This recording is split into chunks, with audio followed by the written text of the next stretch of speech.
Hey, ladies and gentlemen, this is Javier with the real Javier Novoa.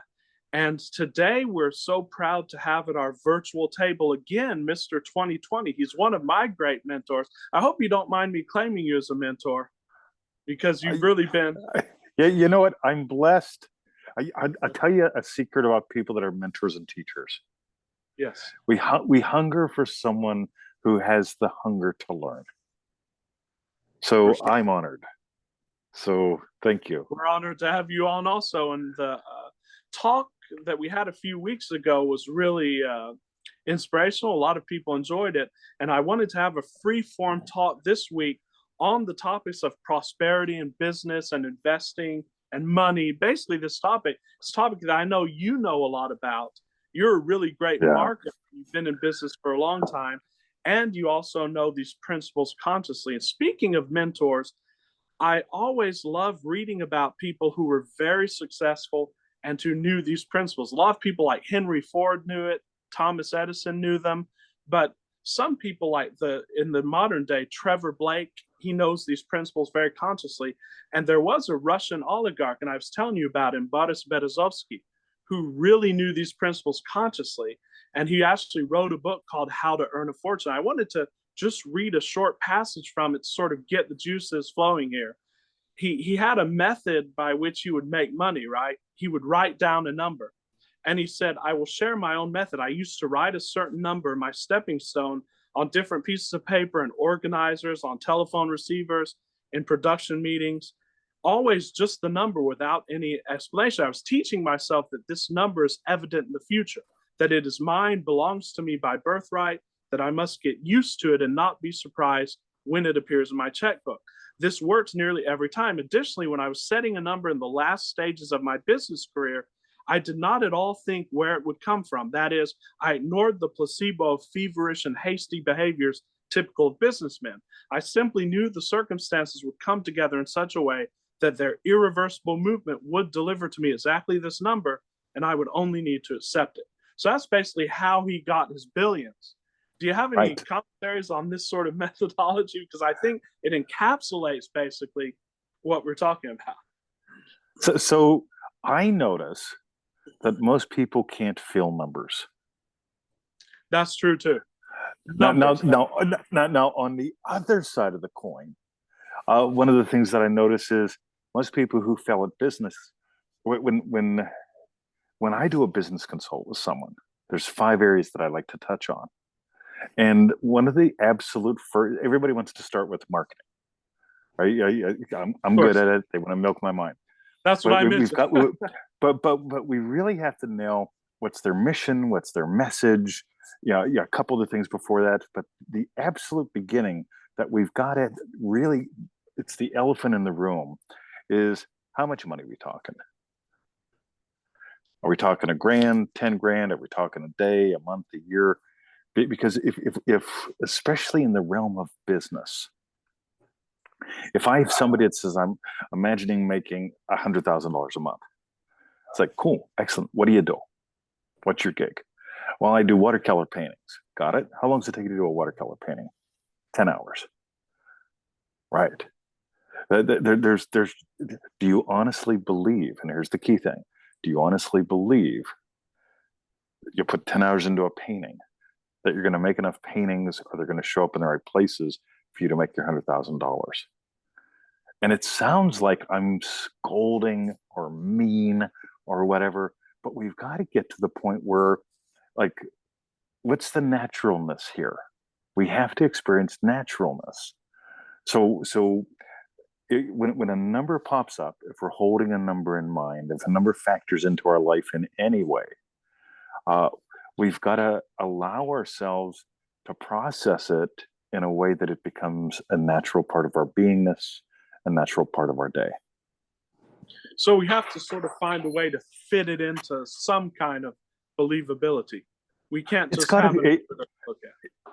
it's got to show up with a context. Yeah, and it's one of those things where, God, I know some of the LOA kids are going to go nuts at this, but that's Oh, for fine. sure. That the when someone tells me I want to build a coaching business, I work with a lot of people that want to book coaching businesses. Like, oh, okay, cool. So, what are you doing now? What are you charging? All that stuff. It's like, well, I really don't want to charge more than $50 an hour, right? And you want to make 50 grand a month, right? Your numbers are never going to add up like that. So you have to allow your business to evolve differently. Otherwise, at $50 an hour, $50,000 a month, you're talking 1,000 hours worth of a month of coaching. I don't know how many hours are in a month, right? But we get to develop a sense of seriousness and a sense of humor around this. The seriousness going, rightio, what I was thinking would be my way probably isn't my way. If the desire actually is a specific kind of income level, I'm very cool with that. But sometimes we have to go, radio, what you're planning on your way, it may be part of the path. But I suspect that there's more going on inside of you and in your life, and a bigger vision, a bigger purpose than what you're admitting to. And that often business is what shows up. Yeah, and in your entire life too. And once that starts to show up, it's sort of like the coffee girl today yelled at me at the leisure center. So I was leaving. I yelled, yo, Christy, hey, 20, got a second? I said, yeah, what's up? She goes, is your last name 22? I said, yeah, my first name is 20, my last name is 20. And then she said something about perfect vision. And I said, that's it. That's it entirely. My entire life is based on coming from the power of vision. My entire business is actually based on helping people activate and come from and get clarity around their vision. Because without that, quote unquote, achieving your number, and even if you do, is your life really worth it? And so this is where I come in. So being able to just notice numbers will show up in your life. You can bring a specific level, measurable level of success, of body weight, of anything into your life. But it really comes down to, there's going to be an experience of you that gets expanded upon. Right. I used to teach martial arts one-on-one, $40 an hour. I used to do weekend seminars once a month. They were like $100. I'd get 10, 20 locals in, and it would be fun. There's no way I could reach a six-figure income doing that. And I started to imagine something. And what I started imagining had me read this weird guy, Dan Kennedy. And Dan Kennedy, the marketing guy.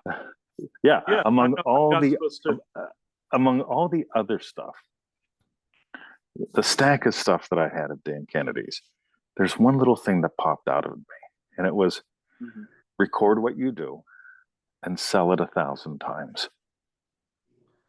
So I took my number one guy, and we did a punching video.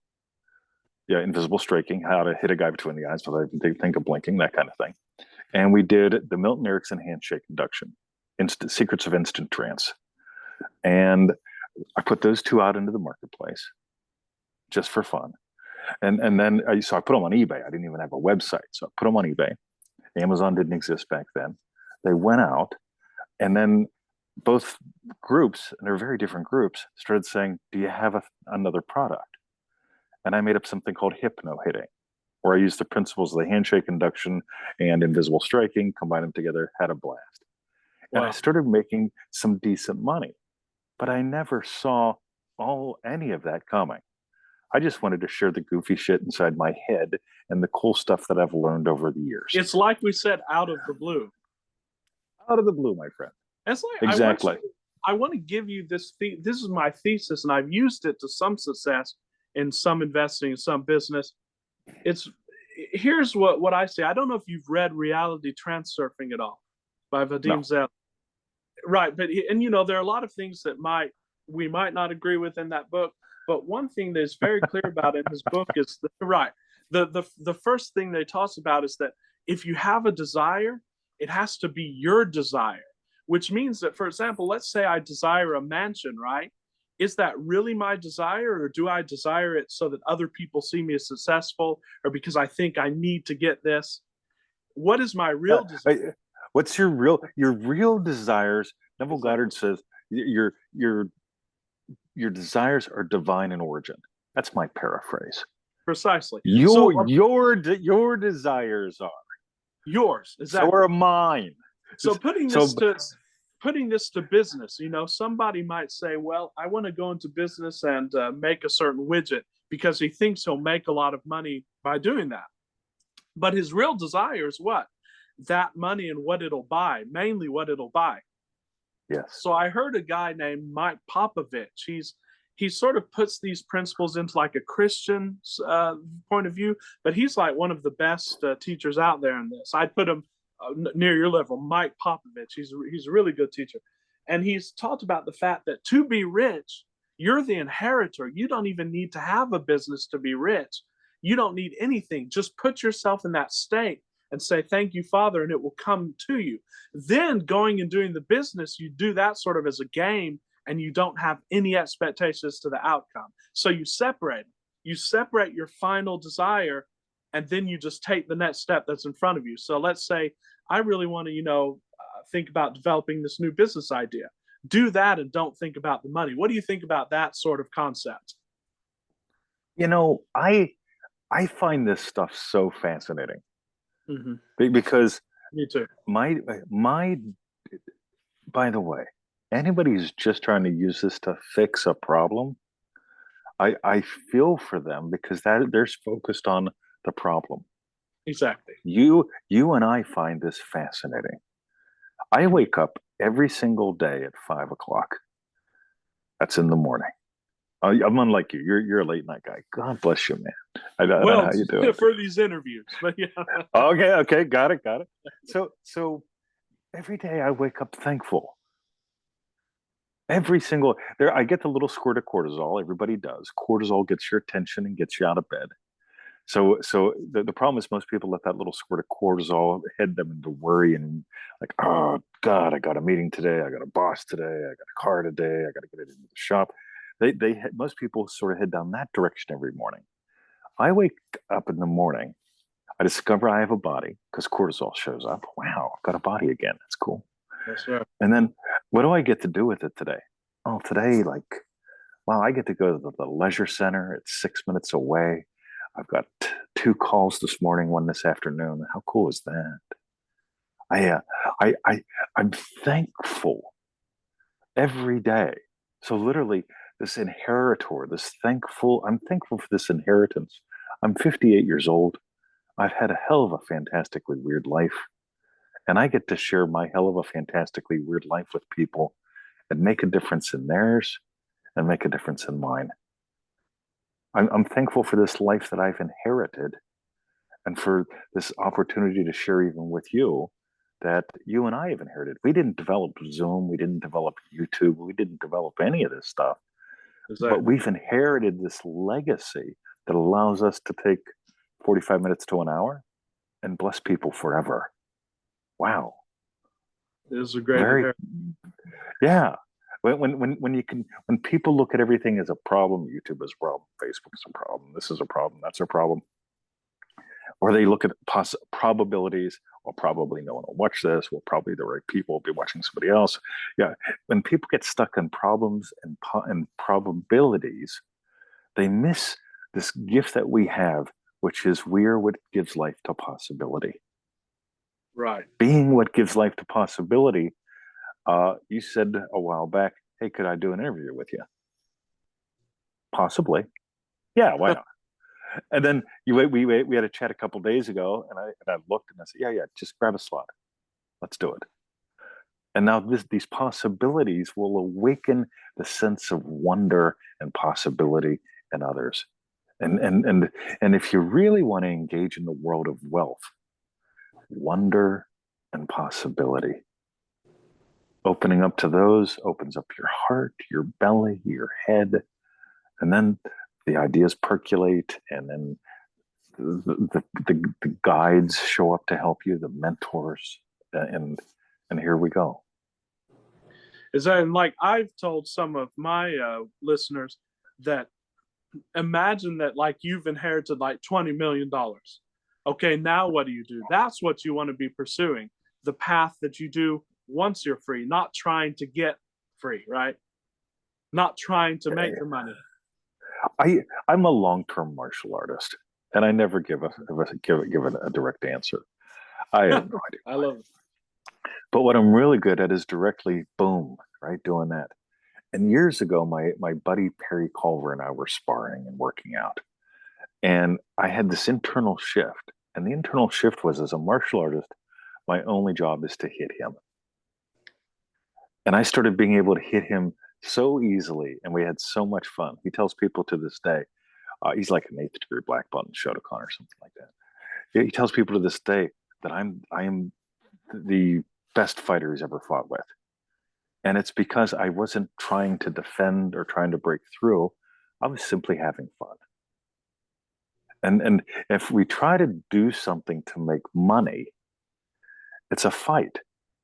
If we just decide, you know what, I'm here to have fun, and that includes having wealth, it includes creating wealth and happiness in people's lives. There are people out there that are rock stars, literal rock stars. And what do? They do what they love, and they make great money. Exactly. Oh my God, what a gift. And that's the And way you're it a should rock, be. and you're a rock star, aren't you? Of course, yeah, and you are as well. So when you get people to that level, probably by going through your courses where they can actually wake up in the morning and be grateful for having a body, and be in a place when people can be in a place of satisfaction, then they can springboard on.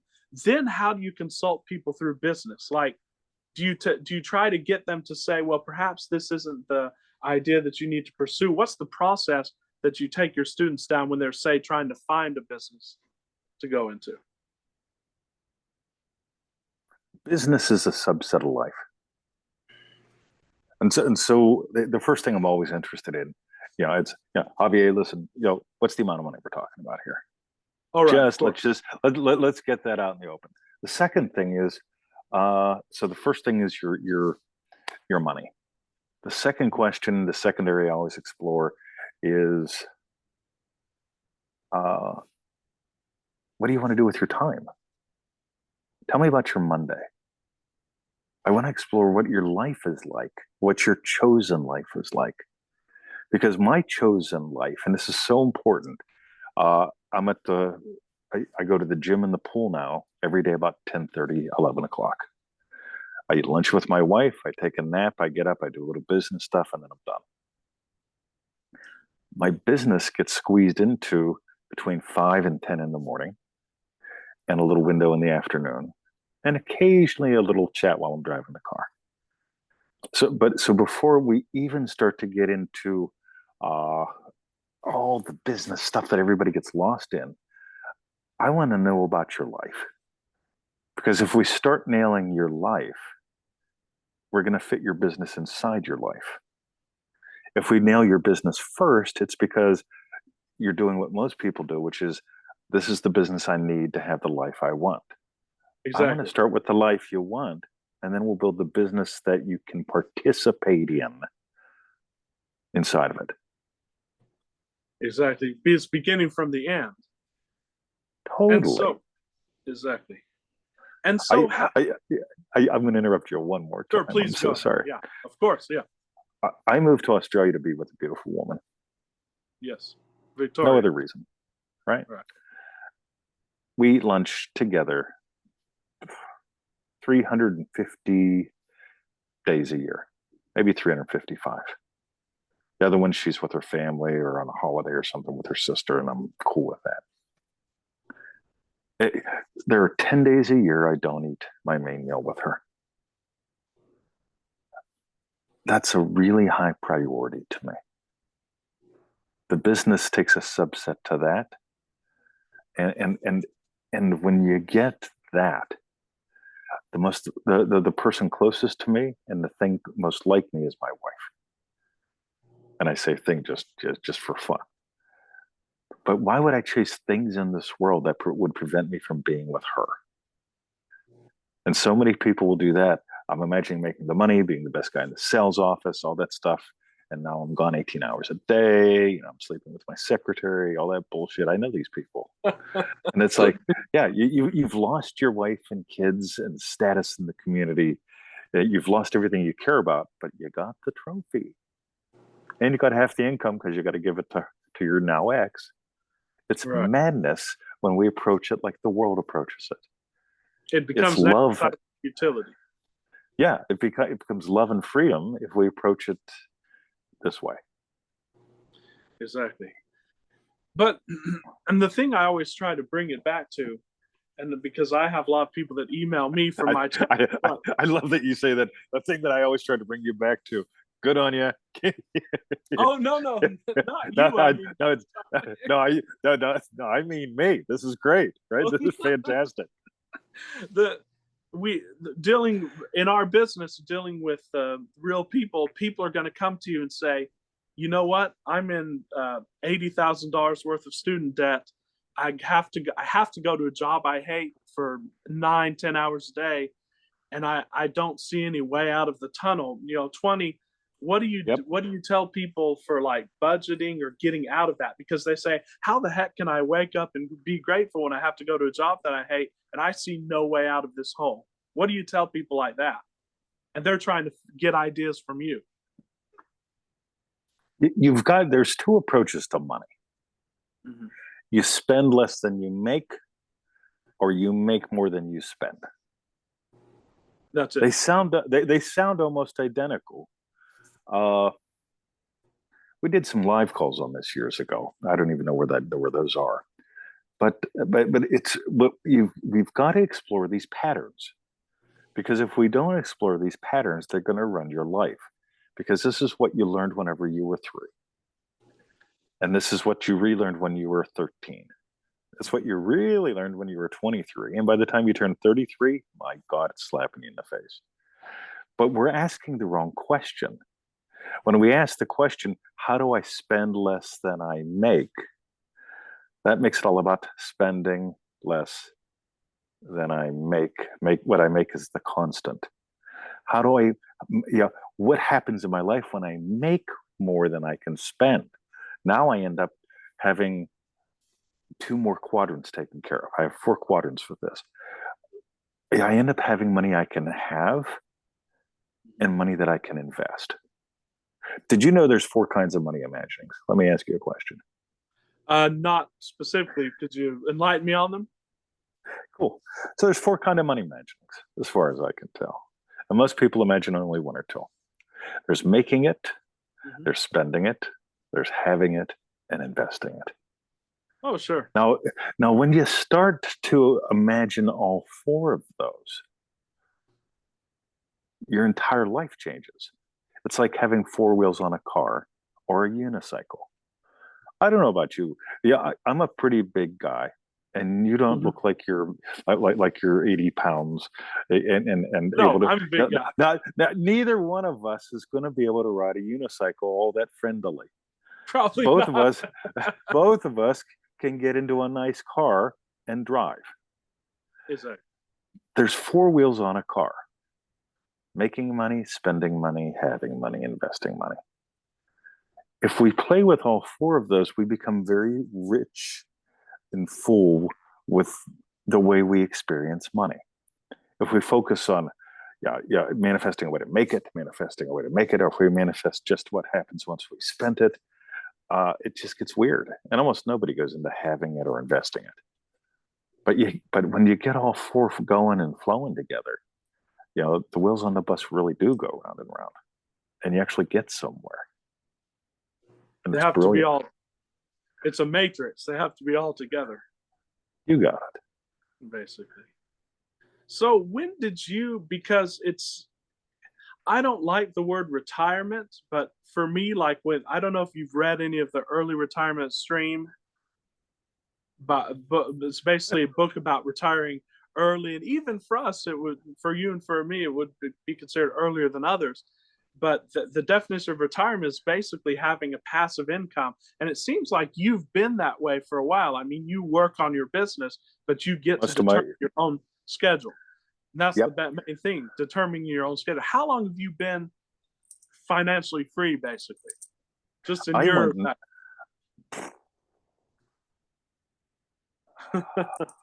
let me approach it sideways.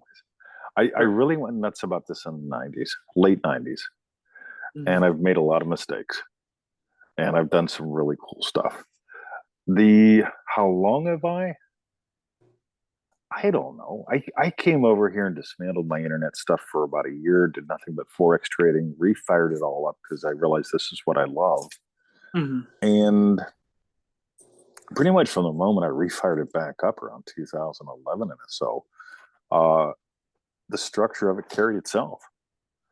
Yeah, you'll notice time and time again in the podcast and on the live shows, I mention uh, something like, wouldn't it be cool to make great money while doing what you love? And there's a key word in there that almost everybody misses, which is while. I love going to the gym and the pool and flirting with everyone, 7 to 77. You know, females, males, families, little kids, old people, people in wheelchairs. I flirt with everyone. Flirting defined as in what is reaching for what's possible. I want people to be lighter and brighter after we dance, even if it's just for a second. And I make great money while doing that. People buy my shit, they schedule calls. I'm not a busy guy, Mhm. but I I'm a very active guy. And so setting life up like this to me is the number one priority because I love throwing the ball for my dog. And while I'm out there, somebody will buy a course or a product. I love chasing my wife and helping her in the garden. And I'll come in and, oh, look, somebody set up a call or something. For me, it's I had to walk away from being a very good employee. I never had a problem getting a job because I'm intelligent, I'm bright-eyed and bushy-tailed, and I've always gotten great recommendations. And and I had to walk away from being the guy that was willing to show up, stay longer, the hard worker.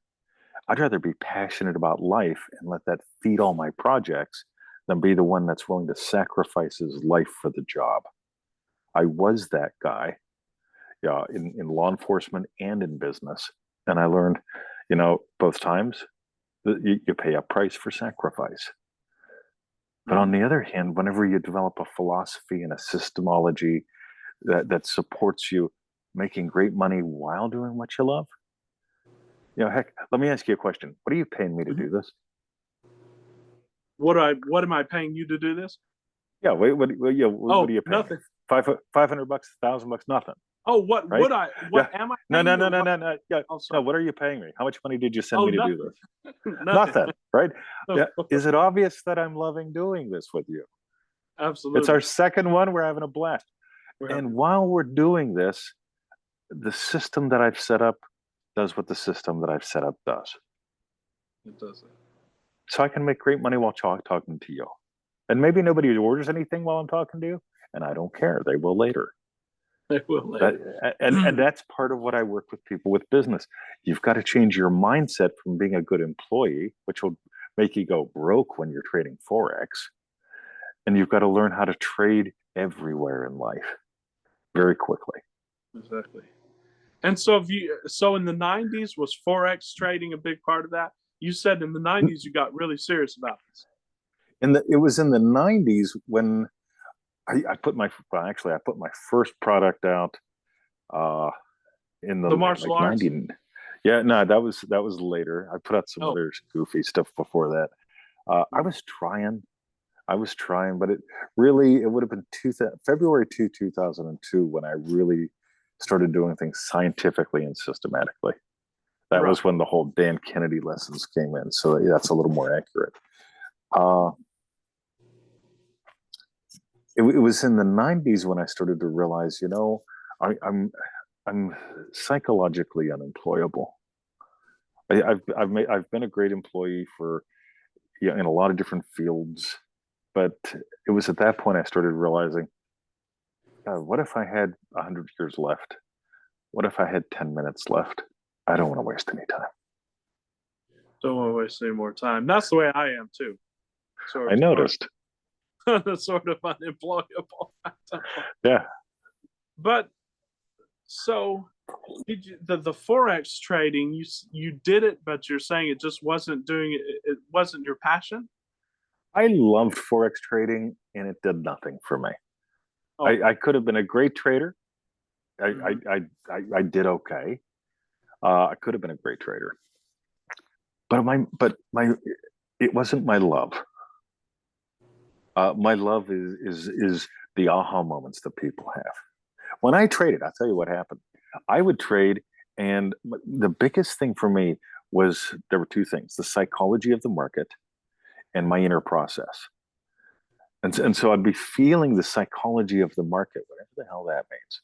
But I'd be also noticing all my own bullshit coming up to be let go with, dealt with, evolved from, all that stuff. So I was in a psychological space, and I was gleaning a lot of good shit to teach and do, and I was doing some seminars.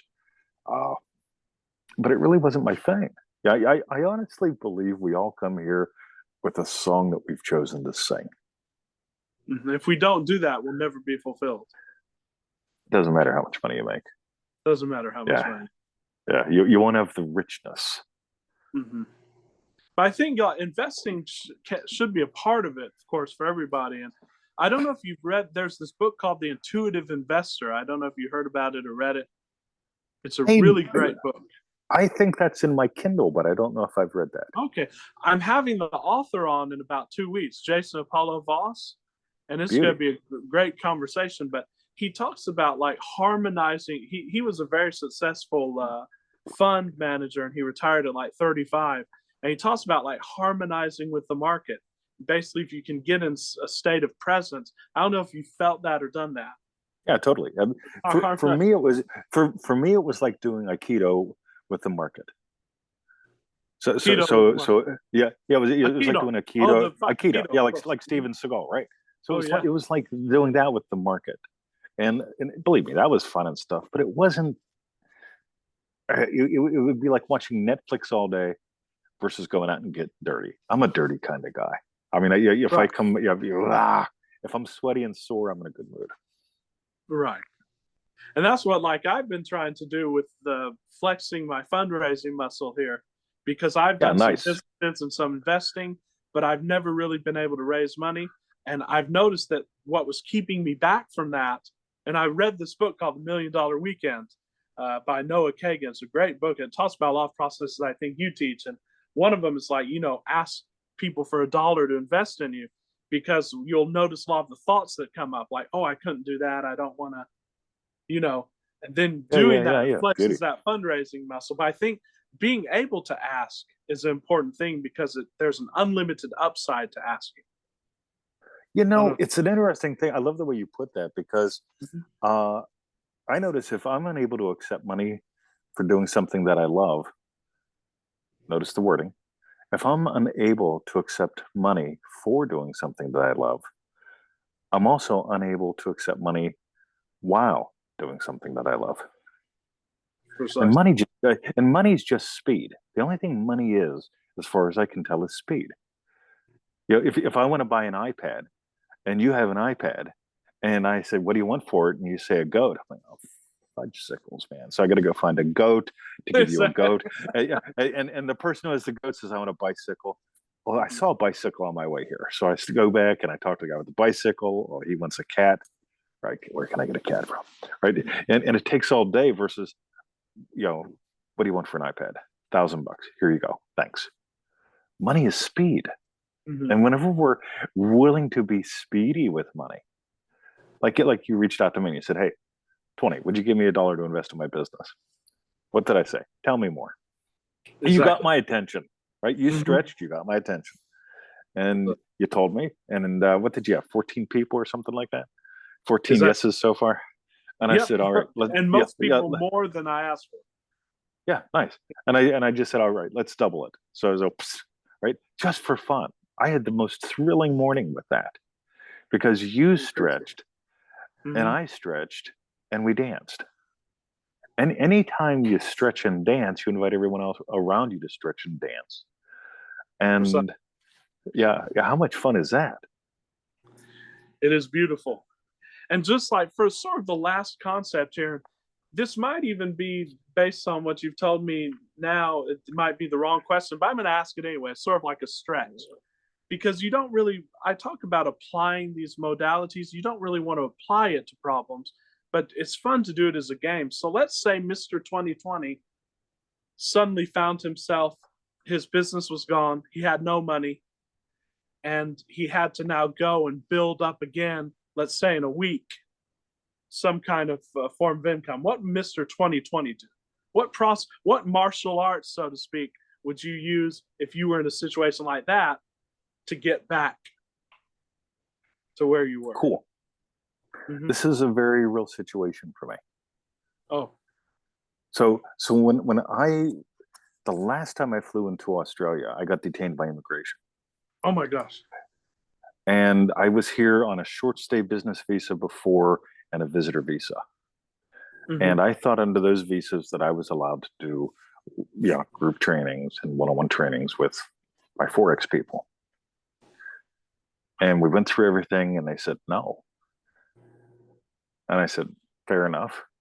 They said, do you have anything to say for yourself? I said, yeah. My background is law enforcement. I had a business in the US. And I showed them, I asked for a copy of the law and I showed them how I read the law. And they said, well, these words mean something different in Australia. I'm like, fair enough, right? So I committed 7 visa violations. Oh.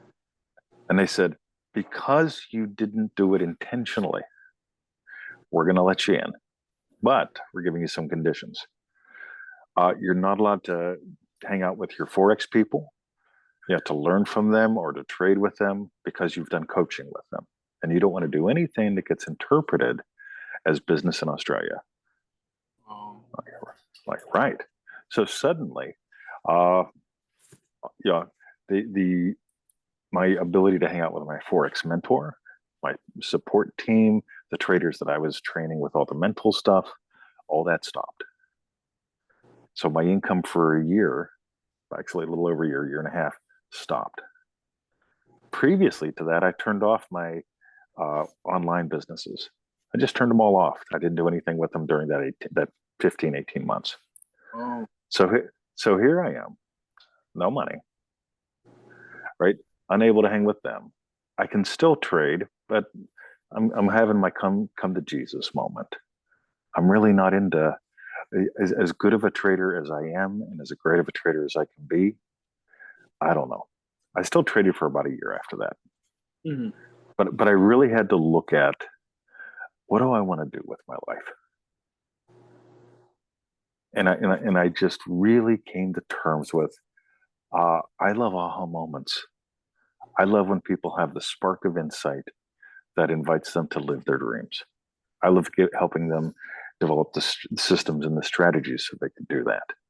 And so literally I started back up, and here's the thing. You go inside and you go outside. On the outside, I'm great on the internet. And at the time I knew how to write somewhat. On the inside, I've got my imaginal experience. And so restarting over, being willing to go radio, I've hit a pretty big speed bump here. I've got to stop and get the front end realigned, probably replace some tires. What do I want to do here? And that's when I really started to get the importance of whatever I build, I want to build it so I can spend time with her. Whatever I build, it's got to fit inside my life, and it's got to be fulfilling for me. And then I ask my questions. All right, so how much money do I need to make? All right, what would be a fun amount of money to make? All right, cool. Tell me about your Monday 20. All right. So I started and I developed my questions and I started rolling through those. And here we are. And no pressure. So no pressure. You just just did it in a free way. Well, I had a choice.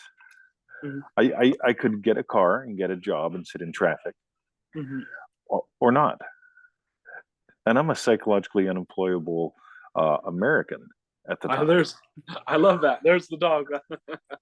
Yeah, Frizzy boy, I love you. Yeah, you got to go. So you just Listen, said no. I'm not gonna apply for a job.